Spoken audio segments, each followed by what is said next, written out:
Voilà, bonjour à chacune et à chacun. Bonjour à ceux qui nous rejoignent, qui ne sont pas des habitués de l'Église, ceux qui appartiennent à d'autres églises ou ceux qui ne connaissent pas l'Église. Bienvenue en tout cas sur notre chaîne YouTube à toutes et à tous. Aujourd'hui, ce que je voudrais voir avec vous, c'est un thème important. C'est le thème des faux prophètes. Nous vivons dans un monde où effectivement, sur le net notamment, mais aussi ailleurs, il y a toutes sortes d'intox prophétiques, toutes sortes d'hommes ou de femmes qui prétendent parler au nom de Dieu, se prétendent prophètes ou prophétesses, et qui égarent beaucoup de personnes. Alors, comment reconnaître les vrais des faux prophètes ? Se garder des faux prophètes, c'est le titre que j'ai donné à cette exhortation, cet enseignement. Se garder des faux prophètes. Et pour cela, on va aller dans Matthieu chapitre 7, verset 13. Je vais lire avec vous donc tout le contexte du passage dans lequel Jésus parle des faux prophètes. Matthieu 7, à partir du verset 13.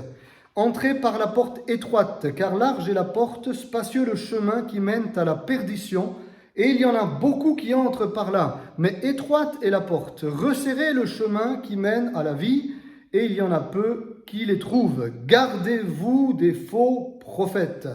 Ils viennent à vous en vêtements de brebis, mais au-dedans, ce sont des loups ravisseurs. Vous les reconnaîtrez à leurs fruits.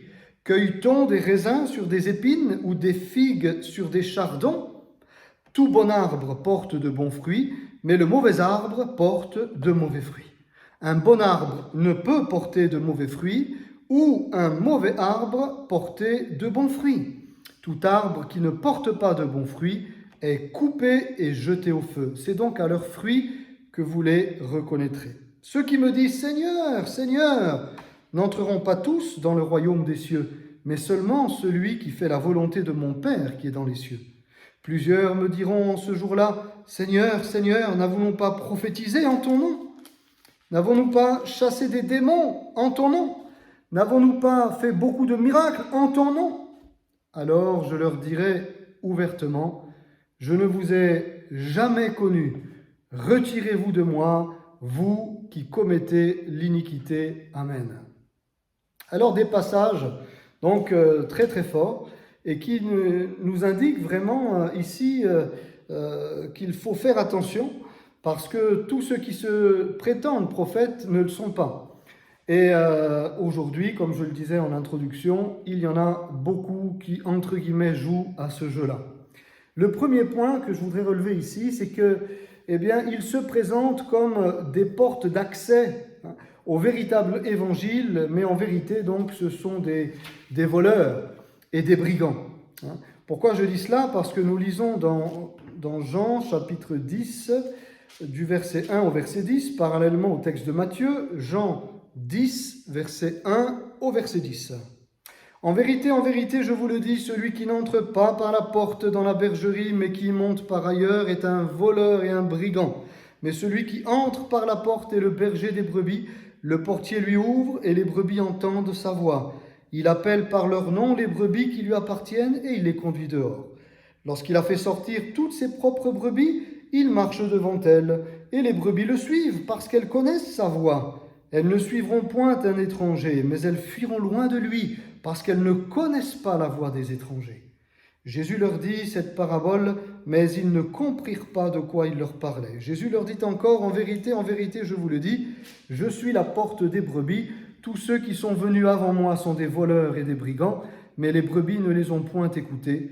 Je suis la porte. Si quelqu'un entre par moi, il sera sauvé. Il entrera et il sortira et il trouvera des pâturages. Le voleur ne vient que pour dérober, égorger et détruire. Moi, Jésus, je suis venu afin que les brebis aient la vie et qu'elles l'aient en abondance. Amen. Donc, ils se présentent comme des portes. Des portes, c'est-à-dire qu'ils mettent en avant leur personne. Jésus dit, je suis la porte. Mais eux se prétendent être, des portes. Des portes. Et c'est vrai que c'est ce que nous réalisons finalement, hein. Ceux qui souhaitent briller dans ce monde, eh bien, ils vont soit inventer des prophéties alors que Dieu ne leur a pas parlé, soit, plus grave, ils vont être inspirés d'un autre esprit que celui de Jésus-Christ pour annoncer eh bien, des choses qui ne viennent pas de Dieu. Mais le but de ces gens-là, quand ils disent eh bien, ces prophéties, quand ils proclament ces prophéties, le but de ces gens-là, c'est leur personne, c'est de montrer leur personne, c'est de se faire un nom. C'est ça qu'ils recherchent, hein, c'est de se faire un nom, de se faire connaître. Voilà, une porte, ils se prétendent être des portes d'accès et combien c'est dangereux. Il y a une seule porte, c'est Jésus. Il est la porte qui nous conduit eh bien, dans la vie éternelle, qui nous conduit dans la vérité. Jésus est la porte. Et ces faux prophètes donc prétendent être effectivement des moyens par lesquels nous pouvons entrer eh bien, pour découvrir des choses que nous n'aurions pas découvertes, découvrir toutes sortes de, soi-disant, de merveilles spirituelles. Et derrière tout cela, il y a bien sûr une tromperie terrible. Donc, ils mettent en avant leur personne. Hein, ce mot « porte » me fait vraiment penser à ça. Hein, on met en avant la personne, c'est moi, il faut entrer par moi. Moi, j'ai compris, les autres n'ont pas compris. Moi, les prophéties que je donne, elles sont justes, etc., etc. Et même s'ils ne le disent pas ouvertement, ils le pensent. Ils le pensent. Et donc, il faut faire attention. La deuxième chose ici, c'est qu'il est question de voleurs. Hein. Jésus a dit au verset 1er, ici, en vérité, je vous le dis, celui qui n'entre pas par la porte dans la bergerie, mais qui monte par ailleurs, est un voleur. Il le redit au verset 10, le voleur vient pour dérober, égorger et détruire. Voleurs. Ce sont des voleurs, ces faux prophètes. Donc, ça vient d'un mot dans le grec du myokleptes, qui a donné la kleptomanie, cette maladie, ce vice du vol. On ne peut pas s'empêcher de voler. Un kleptomane, c'est quelqu'un qui ne peut pas s'empêcher de voler. Ça vient de là, du grec kleptes, qui vole par fraude ou en secret. Ça nous fait penser aux voleurs d'âmes, dont parle notamment Ézéchiel, le prophète. Ce sont des voleurs d'âmes. Ils volent des âmes dans les églises. Ils volent des âmes aux autres églises. Ils volent des âmes qui, non seulement ne leur appartiennent pas, c'est ça la caractéristique du vol, c'est qu'on prend quelque chose qui ne nous appartient pas, mais en plus, non seulement ils volent des âmes, ils prennent des âmes qui ne leur appartiennent pas, mais ils font du mal aux âmes. Ils les détournent, ils abusent de leur confiance pour leur propre gain. Ce sont des voleurs, ils cherchent l'argent, bien sûr. C'est la racine de tous les maux, nous dit l'apôtre Paul. Eux, jamais ils serviraient Dieu gratuitement, comme l'apôtre Paul. Jamais ils voudraient servir sans salaire. Et non, eux, ce qu'ils vont chercher, c'est l'argent. On a dit tout à l'heure, ils veulent être des portes, ils veulent la renommée, mais ils veulent prendre ce qui ne leur appartient pas, dans le but de se faire de l'argent. Mais bien sûr, ils ne vont pas le crier sur tous les toits, que ce soit sur Internet, et malheureusement aussi parfois dans certaines églises, où des hommes se lèvent, des faux serviteurs de Dieu, comme le dit l'apôtre Paul. Il y avait les apôtres de Christ et il y avait aussi des envoyés de Satan. Hein. Rien n'a changé. Et donc, ce désir qu'ils ont de pouvoir s'enrichir au travers de fausses prophéties, qu'elles soient, comme je l'ai dit et je le répète, qu'elles soient basées sur n'importe quoi, simplement sur des impulsions charnelles, ou qu'elles proviennent d'un autre esprit que celui de Jésus-Christ, le but est toujours, en tous les cas très souvent, le même, s'enrichir, l'argent. Et puis le voleur, c'est aussi un fourbe, un séducteur, un imposteur, c'est ce que veut dire aussi le mot kleptes en grec. Fourbe, séducteur, imposteur. Donc au niveau moral, ce sont aussi ces faux prophètes ou fausses prophétesses, des hommes qui ne sont pas clairs, Et on ne le sait pas, on ne le voit pas, parce qu'ils cachent tout cela. ils peuvent avoir une double vie, ou en tous les cas, même s'ils n'ont pas de double vie, l'influence qu'ils ont sur les chrétiens et sur ceux qu'ils côtoient est une influence néfaste au niveau moral, parce qu'ils sont eux-mêmes immoraux. Par leur langage, on les reconnaît, par leur façon de se comporter avec leurs frères et sœurs, par leur façon de se montrer, bien sûr, comme on l'a dit, mais par des gestes, des comportements. On voit bien qu'il y a quelque chose qui n'est pas clair, qui ne tourne pas rond. Même si au début, peut-être, on ne voit rien, eh bien, ils ne sauront cacher trop longtemps ce qu'ils sont réellement, des imposteurs au niveau moral. Et pourtant, ils paraissent extérieurement tellement propres. Peut-être même certains ont été reconnus des pasteurs, n'est-ce pas? Ont été reconnus des serviteurs de Dieu, sont même admirés, reconnus comme tels. Mais Dieu ne les connaît pas. Dieu ne les connaît pas. Dieu ne les connaît pas. Dieu ne les connaît pas. Et puis, voleur veut dire aussi braconnier, qui chasse ou pêche en violation des lois et des règlements. C'est ça un braconnier, qui enfreint les lois de la pêche, les lois de la chasse. Et lui, peu importe que l'État ait décrété des lois, j'y vais, je pêche, je chasse, les forêts, les lacs, les mers et les rivières, les fleuves m'appartiennent. Voilà comme il parle intérieurement. Ces faux prophètes enfreignent les commandements de Dieu. Ils les enfreignent. Ce n'est pas simplement les lois des hommes, mais c'est les commandements de Dieu. Peu importe, une certaine déontologie, peu importe ce que dit la parole de Dieu. Moi, si je veux agir comme ceci, j'agirai comme ceci. Si je veux me venger d'un frère, d'un collaborateur dans l'œuvre, si je veux détruire quelqu'un, peu importe, je suis capable de le faire et je le ferai. Et donc ces faux prophètes-là peuvent se permettre toutes sortes de comportements qui n'ont absolument rien à voir avec la parole de Dieu. Et je le répète, non seulement ils se prétendent être des prophètes, mais très souvent ils passent pour être des vrais prophètes. Ils passent pour être de véritables hommes de Dieu. Et on les écoute. Et c'est fou de voir, incroyable de voir comment des chrétiens, des chrétiennes courent à ces réunions, et se font tromper. Oui, je disais c'est fou pour reprendre le mot biblique, que c'est une folie que de s'attacher aux choses de ce monde, c'est une folie que de s'attacher à ces hommes et à ces femmes qui ne cherchent que leur intérêt. Donc, se prétendent être des portes, se prétendent être des voleurs, des portes sur un autre monde spirituel que eux seuls auraient découvert. Eux ont la pensée de Dieu. Et ce sont des voleurs, oui. Et puis, la Bible dit aussi des brigands. Au verset 1er, au verset 10, voilà, celui qui monte par ailleurs dans la bergerie, c'est aussi un brigand. Et le verset, premier nous rappelle cela. Et voilà. Et il est important que nous puissions réaliser toutes ces facettes, si vous voulez, de ces faux prophètes. Donc le mot brigand, c'est, peu importe, le mot lestes en grec, qui signifie pillard, bandit, le malfaiteur sur la croix. C'est ce mot-là qui est utilisé, le brigand sur la croix. Hors la loi, voilà, pillard, bandit, malfaiteur, hors la loi. Voilà ce que veut dire ce mot brigand. Question, peut-il y avoir des bandits dans l'Église, des brigands dans l'Église? C'est ce que nous dit Jésus. Donc, il y en a qui peuvent monter par ailleurs que par la porte, qui vont se faire une place dans l'Église, mais leurs motivations ne sont pas saines du tout. Et un jour ou l'autre, elles seront découvertes. Alors, il est vrai que,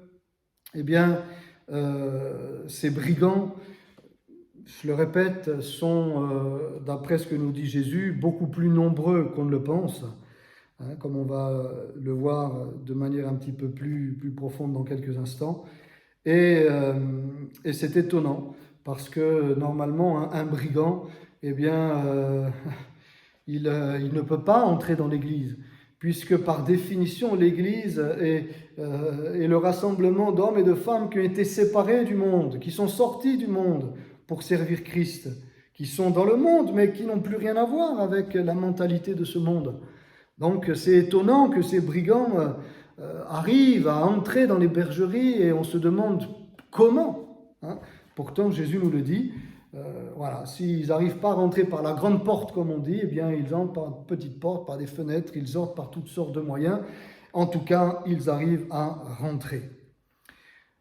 Ce mot veut aussi dire usurpateur de la royauté. Usurpateur de la royauté. Ils veulent une place d'honneur. Ça, c'est une caractéristique essentielle du faux prophète. Il veut une place d'honneur. Tout à l'heure, on a dit, ils sont incapables. Paul le disait d'ailleurs aux faux apôtres de l'époque déjà, eh bien que Paul pouvait servir gratuitement, mais eux sont incapables de servir Christ, eh bien gratuitement.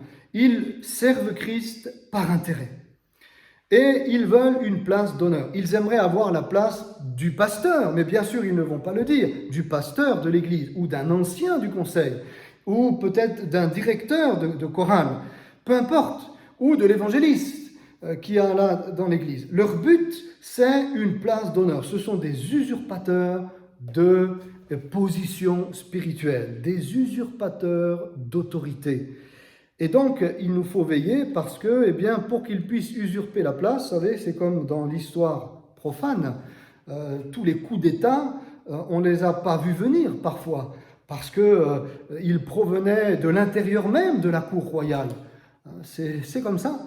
Donc, des plus proches amis du roi. Regardez Jésus. Qui est celui qui a trahi Jésus? Si ce n'est pas un des 12, un de ceux qui étaient les plus proches de Jésus, qui étaient avec Jésus, hein, et qui finalement, eh bien, ont trahi Jésus. Donc ils sont prêts à trahir leurs frères et sœurs pour avoir une place dans l'Église. Ils sont prêts à trahir pour avoir une place d'honneur, pour être vus. Et donc il faut faire attention dans l'Église. Quand quelqu'un, homme ou femme d'ailleurs, eh bien, commence à, d'une manière ou d'une autre, manifester des sentiments, voyez, de brigands, hein, tout simplement, des sentiments de brigands qui consistent à se faire une place, hein, jouer des coudes pour se faire une place, hein, qui admirent le pasteur par motif d'intérêt ou les anciens par motif d'intérêt, et tout cela, l'Église n'est pas aveugle. Un jour ou l'autre, elle le voit, mais prions, parce que ce n'est pas toujours facile. Quelqu'un qui veut une place d'honneur, il ne va pas le crier du haut de l'estrade. Il ne va pas dire « Ah, moi, d'ici quelque temps, j'aimerais bien remplacer le pasteur. Moi, j'aimerais bien remplacer un ancien. » Il ne va pas le dire. Il le pense tellement fort dans son cœur, mais il ou elle ne va pas le dire, jusqu'à ce qu'arrive la catastrophe avec les conséquences qui s'en suivent, malheureusement. C'est pourquoi le discernement spirituel est extrêmement important, frères et sœurs. Et puis le brigand, ce mot brigand, lestes, signifie aussi routier, chauffeur de taxi. Hein?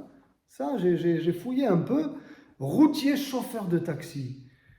Pourquoi le Seigneur a utilisé aussi ce mot-là, qui aujourd'hui aussi, dans le langage moderne, peut signifier routier, chauffeur de taxi. Alors attention, hein, ne comprenez pas de travers ce que je veux dire là, que tous les chauffeurs de taxi et les routiers sont des brigands. Hein. Non, c'est pas ce que je veux dire. Mais ici, simplement, eh bien, ce mot aujourd'hui peut vouloir dire ça.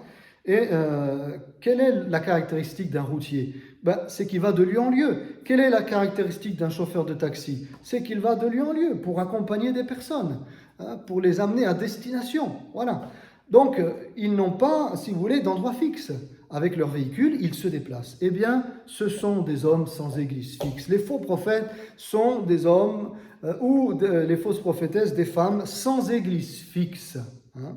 Voilà, il y a les SDF, malheureusement, les sans domicile fixe, mais il y a, eh bien, les sans domicile fixe, nous devons et pouvons les aider, voilà, comme on peut, mais il y a aussi les sans église fixe, les SEF.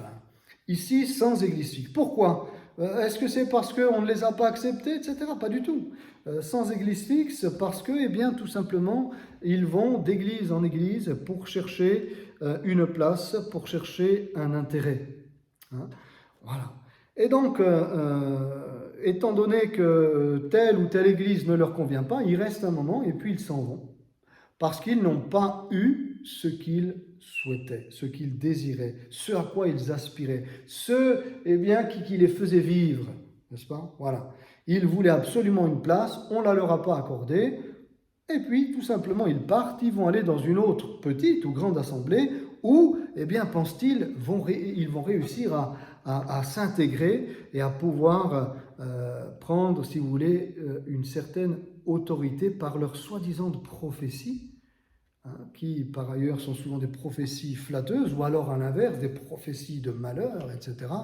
Il y a les deux côtés. Il y en a, ils voient que le malheur. Les faux prophètes, ils vous annoncent que le malheur. Et d'autres, ils vous annoncent que des choses bonnes, que des choses bonnes. Oh, que nous avons besoin, frères et sœurs, d'avoir du discernement dans ces temps, d'avoir du discernement. Et puis, deuxième chose, donc, ils prétendent montrer le vrai, le nouveau chemin pour accéder à Dieu, mais en vérité, comme on l'a dit, ce sont des voleurs et des brigands. Pourquoi je dis cela? Parce qu'au verset 13, Jésus nous dit ceci. Matthieu, chapitre 7, verset 13. « Entrez par la porte étroite, car large est la porte, spacieux le chemin. » Ils mettent en avant leur révélation, le chemin. Voilà. Maintenant, il faut suivre ce chemin-là. Vous voyez, jusqu'à présent, c'était bien, mais maintenant, il y a mieux. Voilà. Il y a une puissance de l'esprit là que vous ne connaissez pas, une sagesse de l'esprit dans laquelle vous devez rentrer. Et le pasteur, il n'a rien compris, les anciens non plus. Mais moi, j'ai compris. Et moi, je vais vous conduire.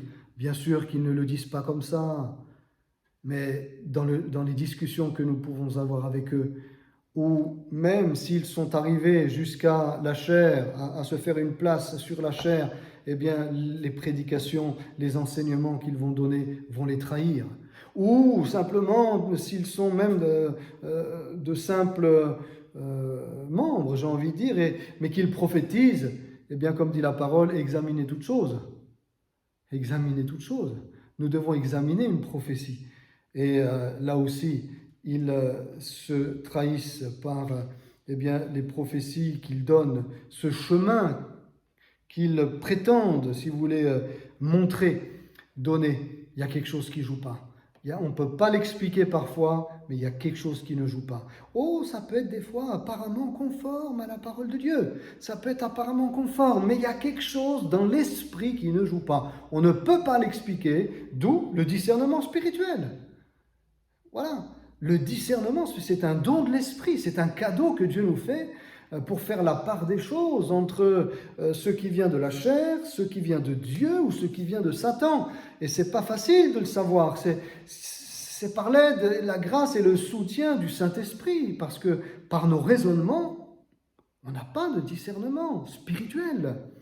Donc, ce chemin, cette voie qu'ils prétendent montrer, ou cette vie spirituelle qu'ils prétendent, si vous voulez, vivre, et puis qu'ils voudraient communiquer au reste de l'Église, amener le réveil, que ça bouge, etc., parce que eux, soi-disant, l'ont compris, ça peut être dangereux. Quand bien même, je le répète, le message semblerait biblique, parce que bien sûr, ils ne vont pas s'appuyer, et bien sûr, des livres bizarres que les chrétiens ne connaissent pas, ou des livres d'ésotérisme ou d'occultisme. Vous pensez bien, ils vont s'appuyer sur la parole de Dieu. Mais il y a quelque chose dans l'esprit qui ne joue pas.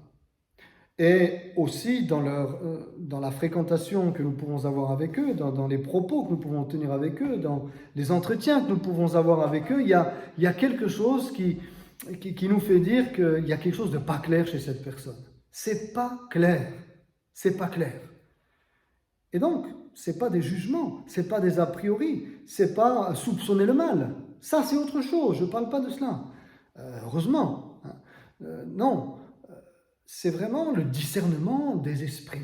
Le discernement des esprits. On est appelé, en tant qu'homme et femme de Dieu, en tant que chrétien mûr, on est appelé à discerner les choses et que Dieu nous aide, parce que ce n'est pas toujours facile de faire la part des choses entre ce qui vient, je le répète, de l'homme, ce qui vient vraiment de Dieu et ce qui vient carrément de l'ennemi. Ce n'est pas évident. Mais le Seigneur, si nous lui demandons, il nous accordera sa grâce et il fera que cette personne va se manifester telle qu'elle est. Voilà, un jour ou l'autre. Ce qui est aussi incroyable, c'est qu'ils sont, d'après ce que nous dit Jésus, regardez ici, entrés par la porte, car large est la porte, spacieux le chemin qui mène à la perdition. Il y en a beaucoup qui entrent par là. Troisième point, un premier point, soi-disant, ce sont des portes d'accès, alors que ce sont des voleurs et des brigands. Deuxièmement, ils prétendent montrer un nouveau chemin. Voilà, nouveau chemin. Spacieux est le chemin. Oui, mais ce chemin, il mène à la perdition. Ce n'est pas le chemin de Dieu. C'est le chemin de la perdition. Troisième chose ici, c'est qu'ils sont nombreux, contrairement aux vrais prophètes comme dans l'Ancien Testament. Ils sont nombreux. Spacieux, le chemin qui mène à la perdition, il y en a beaucoup qui entrent par là. Spacieux. Le chemin, il est spacieux. Il y en a beaucoup, beaucoup, beaucoup qui tombent là-dedans. Dans ces fausses prophéties, dans ces manifestations du Saint-Esprit qui ne viennent pas de Dieu. Le chemin, il est large, très large. Mais il est étroit, le chemin qui mène à la vie éternelle. Les vrais prophètes, il y en a peu. Regardez dans l'Ancien Testament, Élie, il était le seul, et il y avait 800 faux prophètes, au moins 400 de Baal, 400 d'Astarté, et lui était seul. C'est incroyable, regardez du temps d'Ézéchiel, du temps de Jérémie. Il est étroit le chemin. Un vrai prophète, puisque même dans le Nouveau Testament, le ministère de prophète existe, qui n'a rien à voir, bien évidemment, avec... rien à voir. Ce n'est pas du tout avec les mêmes paradigmes qu'il nous faut regarder l'ancien prophète et le nouveau, même s'il y a des ressemblances au niveau des caractères, au niveau de la manifestation des dons, etc. Mais voilà, le prophète dans le Nouveau Testament fait partie, si vous voulez, des serviteurs de Dieu. Il va être plus utilisé dans le domaine de la prophétie, mais ce n'est pas lui qui va diriger une église ou indiquer à tout le monde ce qu'il a à faire ou ne pas à faire. Mais c'est un ministère qui, dans l'église aujourd'hui, les vrais prophètes, un ministère qui est important, qui est extrêmement important, je pense, parce qu'il y a les apôtres, les prophètes, les évangélistes, les pasteurs et les docteurs, non pas que c'est pyramidal, pas du tout, mais on voit que les apôtres travaillent avec les prophètes dans le Nouveau Testament et que le ministère de prophète, des vrais prophètes, est très, très important. Que ce soit pour la construction d'une église, que ce soit pour l'édification du corps de Christ, que ce soit pour le discernement, que ce soit pour aider au travail apostolique, que ce soit pour des implantations d'œuvres, que ce soit pour la manifestation des dons spirituels, etc. Le travail de visite, de cure d'âme, combien c'est important que Dieu donne des vrais prophètes à son église, des vrais prophètes, alléluia.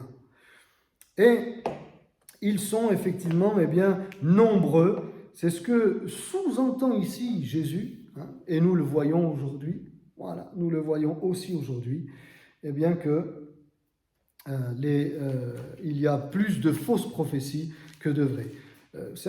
On est parfois, ça me donne cette impression très souvent, comme à l'époque d'Élie, le sacrificateur. Les visions étaient peu fréquentes à l'époque de Samuel, le prophète Samuel. Les visions étaient peu fréquentes et Dieu s'est levé Samuel, voilà. Les vraies visions sont peu fréquentes. Aujourd'hui, il y en a, bien sûr qu'il y en a, et heureusement. Mais par rapport aux fausses prophéties, il y a un fossé énorme. Jean 10, versets 4 et 5. « Lorsqu'il a fait sortir toutes ses propres brebis, il marche devant elles et les brebis les suivent parce qu'elles connaissent sa voix. Elles ne suivront point un étranger, mais elles fuiront loin de lui parce qu'elles ne connaissent point la voix des étrangers. » Des étrangers. Il y en a plusieurs. Il y en a plusieurs de ces étrangers à la véritable vie d'église. Et donc, il faut faire attention. Demander au Seigneur son discernement. Et c'est vrai que quelque part, le Seigneur nous teste aussi. Regardez, aujourd'hui, il y a plus de personnes, en tous les cas, pour l'instant, que Dieu nous donne un puissant réveil. Amen. Mais il y a plus de personnes qui refusent Christ qu'ils ne l'acceptent. Il y a plus de personnes qui préfèrent aller vivre dans le péché plutôt que de venir à l'église. C'est un constat. Voilà.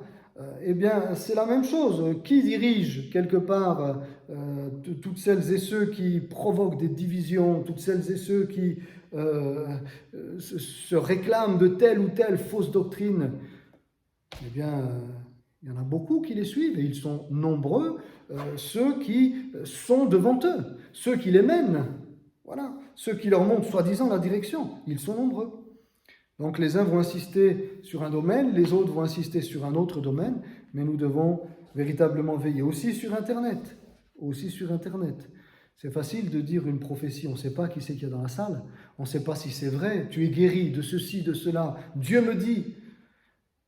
Moi, je n'ai pas de problème avec ça. Combien dans le ministère il nous est arrivé, mais pour de vrai, de pouvoir donner des prophéties, mais c'est sûr qu'il n'y avait pas 50 000 personnes, il y avait peut-être 10 chrétiens et parfois encore. Donc parmi 10 chrétiens où une prophétie a pu être donnée, que tu souffres de tel et de tel mot dans ton corps, c'est sûr qu'il y a 10 personnes qui se connaissent. Si jamais c'est pas vrai, ils peuvent tout de suite le voir. Voilà, donc je crois de tout mon cœur, amen, dans ces manifestations du Saint-Esprit. Combien, par la grâce de Dieu, nous en avons vu des vraies prophéties, des vraies libérations, des vraies guérisons, des vrais avertissements du Seigneur, des vrais appels au service, etc. Bien sûr, mais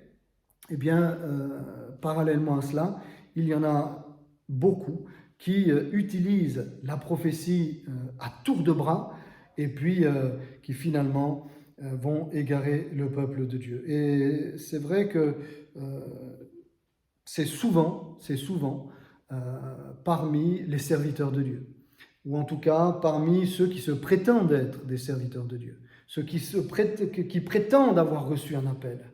Et puis à un moment donné, on ne sait pour quelle raison, même si on pourrait très bien remonter à l'origine de cela, puisque chaque cas est différent, le frère ou la sœur, à un moment donné, a dérapé, et puis il va partir dans des fausses prophéties. Bien sûr que s'il se repent, il va revenir. Hein. Mais souvent, ces faux prophètes-là ne connaissent pas vraiment la repentance.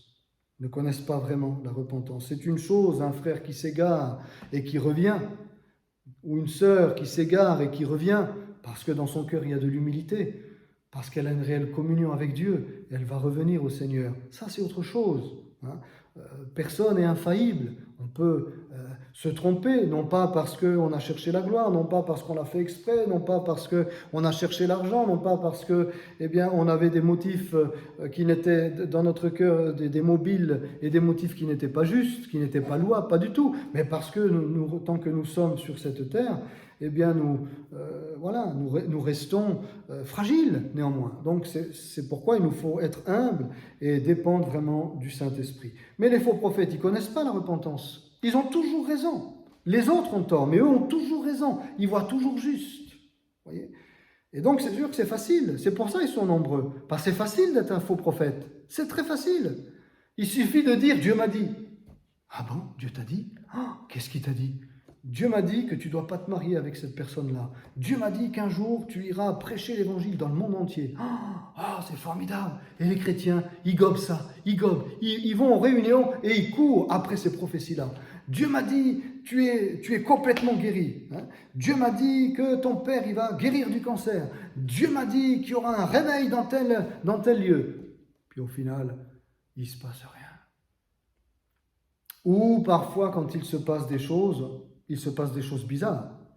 Oh oui, moi j'ai assisté parfois à des réunions où effectivement il se passait des choses, mais il se passait des choses bizarres.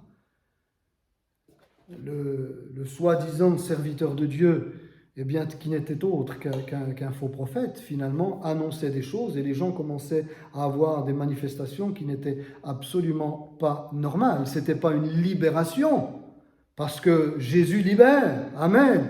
Et quand on prie au nom de Jésus, la puissance du Saint-Esprit libère. Et il peut y avoir des manifestations parce que la personne est délivrée. bien sûr.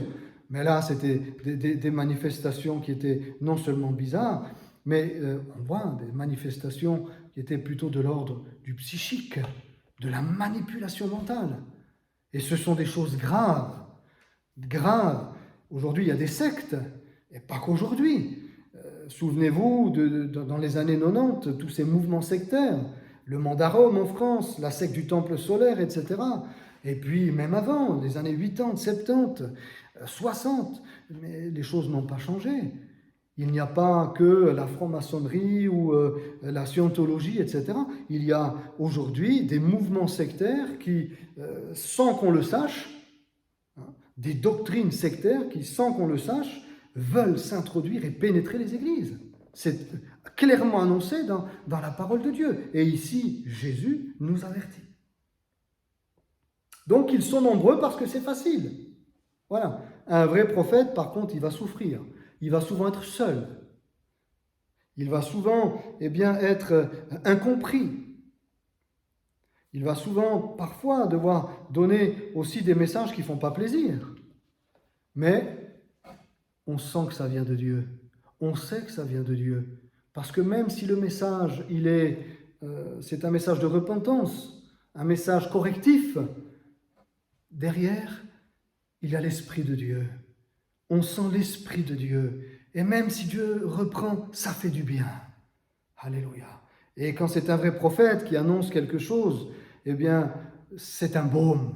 Alléluia. Parce que ce qu'il dit vient du Saint-Esprit. C'est comme de l'huile que l'on verse sur une plaie. Alors, oui, c'est beaucoup plus facile de se laisser aller, n'est-ce pas, aux fausses prophéties et de suivre un certain mouvement que d'aller à contre-courant, de prêcher la croix, la résurrection, de prêcher le message de l'Évangile, de rester fidèle à la saine doctrine, de ne pas aller chercher je ne sais quelle nouvelle théorie et nouvelle doctrine, quand bien même, soi-disant, ça marcherait. Quand bien même, soi-disant, ça marcherait. Regardez les guérisseurs. Ils guérissent, soi-disant. Mais ce n'est pas de Dieu. Ah, pourtant, frère, je suis allé là-bas, pasteur, je suis allé là-bas et je vous assure, cet homme, il a un véritable don de guérison. Je dis, mais moi, je peux vous dire que cet homme, il ne connaît pas Christ, ce n'est pas un serviteur de Dieu, c'est un guérisseur. Cet homme, il ne vous a pas guéri. Ouais, mais comment ça se fait? Ça a disparu. Oui, ça a disparu, mais il ne vous a pas guéri, parce que le diable ne peut guérir personne. Donc s'il se passe des choses, des guérisons, soi-disant, des guérisons, des délivrances, etc., mais que ces hommes sont des faux prophètes, eh bien en fait, il n'y a pas eu guérison. Il y a eu déplacement de la maladie, il y a eu manipulation, il y a eu tromperie, il y a eu séduction, mais il n'y a pas eu guérison. Et c'est pour ça, c'est trompeur. Parce que soi-disant, ça marche. Eh oui. Les guérisseurs, les rabouteux, les voyants, les médiums. Oh, mais il y en a, ils ont... les personnes qui ne connaissent pas le Seigneur, eh bien, combien ont pu être trompés et disent, oui, mais il y en a, ça marche, etc.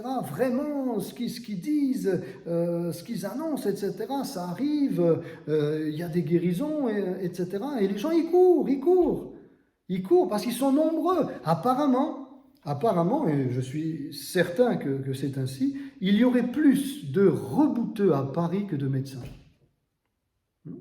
De rebouteux, de magnétiseurs, de gens qui trafiquent avec l'occulte, de voyants, de médiums, etc. Il y a plus de ces gens-là que de docteurs. Des vrais docteurs qui ont étudié la médecine. Et moi, je le crois. Il suffit d'écouter les gens qui parlent. Il n'y en a pas un qui ne vous dira pas « Moi, je n'ai pas été voir un médium. Moi, je n'ai jamais consulté un guérisseur. » Il n'y en a quasiment pas un dans votre voisinage qui vous le dira. Ça pullule. Et donc, les faux prophètes qui vont venir dans les églises ou qui se lèvent dans les églises, ces faux prophètes-là, eh bien, ils vont faire la même chose. Ils vont se multiplier, ils vont faire croire qu'ils ont un pouvoir, que ce qu'ils disent arrive. Mais si c'est réel, c'est-à-dire s'il y a des manifestations, soi-disant, des guérisons, soi-disant, ou si ce qu'ils ont dit, soi-disant, est arrivé, attention, parce que là, alors la puissance qu'il y a là derrière, quand ce sont de faux prophètes, c'est la puissance du diable. Alors que, malheureusement, des chrétiens croient que c'est la puissance du Saint-Esprit. Je terminerai juste, on continuera dans un prochain épisode, dans une prochaine vidéo, on continuera et on conclura avec une deuxième partie sur le thème « Se garder des faux prophètes ». Je conclurai avec un témoignage qui m'est arrivé il y a des années de cela. Je servais le Seigneur donc en France, et puis j'ai été invité en tant que pasteur, j'ai été invité à une convention, pastorale sur la guérison, etc. Et puis, bon, j'ai été invité, puis je me suis dit, voilà, nous croyons aussi dans la guérison divine. Eh bien, pourquoi pas aller écouter des messages qui peuvent être édifiants dans ce domaine-là. Et puis, finalement, donc, je suis arrivé à cette conférence, enfin, à l'hôtel pour assister à cette conférence. Et la nuit avant la conférence, la conférence allait commencer, la nuit avant, à l'hôtel, la nuit, j'ai une vision. Et dans cette vision, j'ai vu écrit clairement, donc, ce mot-là, en lettres capitales, prestidigitation. Prestidigitation. Et je voyais un homme qui, effectivement, faisait avancer un corps et faisait de la prestidigitation, hein, et puis le couper en deux. Hein, voilà, séparer le corps en deux. Vous savez, comme on voit dans ces fameux magiciens et prestidigitateurs, etc. Hein, ils font toutes sortes de tours, de magie, hein, avec des illusions d'optique, etc. Eh bien, et j'ai vu ce mot en rouge, prestidigitation. Et avec cet homme qui faisait cela, et puis je me suis réveillé. Et puis, je savais que c'était le Saint-Esprit qui voulait me dire quelque chose, mais je ne comprenais pas. Pourquoi, Seigneur, tu me dis ça? Bon, des fois, le Seigneur nous avertit de choses, eh bien, pour la suite. Et puis là, je vais donc à la première réunion de cette conférence, le matin, je m'assois, j'ai à peine fini de m'asseoir qu'on annonce un invité, et quand l'invité vient, il est mis sous hypnose. Hein, je l'ai vu devant moi, devant moi, il était là dans le podium, mais moi je l'ai vu de mes yeux. Il a été mis sous hypnose par un autre, soi-disant serviteur de Dieu, et terminé, il était là, eh bien, couché, inconscient, terminé dès le début. Et là, au moment où il y a eu ça, j'ai senti spirituellement, j'ai senti vraiment comme un esprit dans la salle, hein, qui n'était pas l'esprit de Dieu. Et là, je me suis souvenu, prestidigitation. C'est de la prestidigitation, oui. Et là, j'ai dit à la personne qui était à côté de moi, je lui ai dit, moi, je ne vais pas rester ici. Ici, ce n'est pas l'Esprit de Dieu. Ici, ça ne va pas être à la gloire du Seigneur. Le Seigneur m'a averti cette nuit, et moi, maintenant, je me lève de ma chaise et je m'en vais illico presto. Non pas que j'ai peur, mais parce que je n'ai rien à faire ici. Là où règne l'Esprit de Dieu, alléluia, mais là où ce n'est pas l'Esprit de Dieu, moi je sors tout de suite. Je sors immédiatement, illico presto, et j'ai pris ma voiture, et hop, je suis directement rentré en France. Et je crois qu'il peut y avoir comme ça certaines personnes, pourraient d'ailleurs en témoigner, il peut y avoir comme ça des épisodes dans nos vies où on a été invité, où on ne savait pas vraiment, et où on aurait pu être pris au piège, pour ainsi dire, mais regardez, le Seigneur est là, et son esprit nous avertit. Et puis, non seulement son esprit nous avertit, mais au moment où ces choses se passent, ces choses qui ne sont pas claires, ces faux prophètes qui sont en action, il y a du monde qui les regarde, il y a de la pub qui est faite, etc. Et puis Dieu, par le Saint-Esprit, vous dit non, ça c'est pas de moi, tu n'as rien à faire ici, mon enfant. Et on sort. Donc mon frère, ma sœur, peut-être ça t'est arrivé, ou peut-être ça peut t'arriver. Alors, je t'invite, je vous invite, je nous invite à vraiment prier le Seigneur pour qu'il nous donne du discernement et que nous puissions démasquer, non pas pour juger ou parce que nous sommes meilleurs qu'eux ou qu'un tel ou qu'un tel, pas du tout, mais parce que c'est notre rôle, parce que c'est notre devoir. La Bible nous dit que nous devons juger de tout. Voilà. Donc l'homme spirituel juge de tout. Et il n'est lui-même jugé par personne. Donc, on doit pouvoir, effectivement, avec la grâce de Dieu, savoir ce qui vient donc de l'homme, ce qui vient de Dieu, et ce qui pourrait carrément venir de l'ennemi.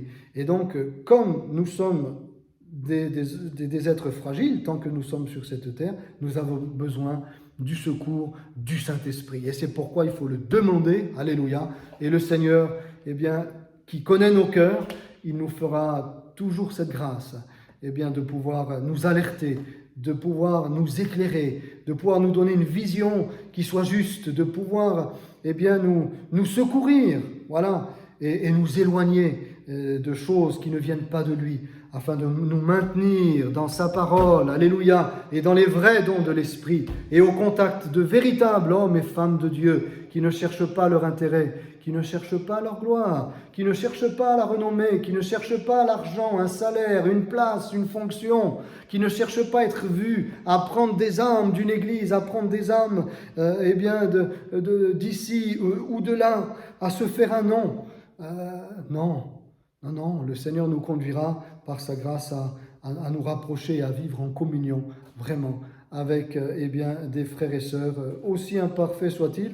La preuve, c'est que nous-mêmes, nous sommes imparfaits, mais en tous les cas, nous avons bien un cœur, n'est-ce pas, pour le Seigneur, et nos frères et sœurs également ont un cœur pour le Seigneur, et donc nous pouvons avancer ensemble en croyant dans la manifestation des dons du Saint-Esprit, dans sa puissance, dans sa sagesse, en allant évangéliser, en croyant que le Seigneur veut envoyer un réveil, en croyant que Dieu veut utiliser les plus petits parmi nous. Voilà, et que Dieu ne veut pas faire de superstars, mais que Dieu veut une église, que Dieu veut une équipe, alléluia, que Dieu veut des collaborateurs dans l'œuvre qui marchent, fondés sur la parole de Dieu, alléluia, qui marchent conduits par le Saint-Esprit, et surtout avec le but de gagner des âmes, pendant qu'il fait jour, d'annoncer l'évangile et que des hommes et des femmes qui ne connaissent pas le Seigneur, eh bien, puissent être amenés à Christ, puissent être sauvés, passer des ténèbres, eh bien, à la lumière du royaume de Satan au royaume de Dieu. C'est cela que nous voulons de tout notre cœur. Que Dieu nous vienne en aide donc pour nous garder des faux prophètes et pour, eh bien, marcher dans la vie de l'Esprit, la vraie. Que son nom soit béni. Amen. Merci Seigneur pour ta parole. Merci pour ta grâce. Merci parce que personne est suffisant pour ces choses. Personne est capable de pouvoir avoir le discernement spirituel nécessaire. Mais tu nous rends capables. Tu nous ouvres les yeux. Tu nous ouvres les oreilles. Tu nous ouvres le cœur. À toi la gloire, Seigneur, pour ton esprit qui ne nous abandonne pas, pour ton esprit qui nous accompagne, qui nous guide. À toi la gloire pour les églises qui veulent marcher, non pas, eh bien, après toutes sortes de nouvelles doctrines, mais Seigneur, pour les églises, les frères et sœurs, les communautés, eh bien, petites ou grandes, qui désirent véritablement suivre ta parole avec humilité, mais tout en croyant dans la puissance et la manifestation de ton Saint-Esprit. Merci pour tous les pasteurs fidèles et leurs épouses, pour tous les conseils d'anciens fidèles. Alléluia. Merci pour toutes les églises et les communautés fidèles. Merci Seigneur de nous donner cette grâce, de pouvoir t'être fidèles jusqu'à la fin pour la gloire de ton nom. Merci Jésus. Amen, amen, amen. Que Dieu vous bénisse, chers amis. Et donc, on verra la suite, la deuxième partie, dans une prochaine vidéo. À très bientôt. Bonne fin de journée à tous. Dieu vous bénisse.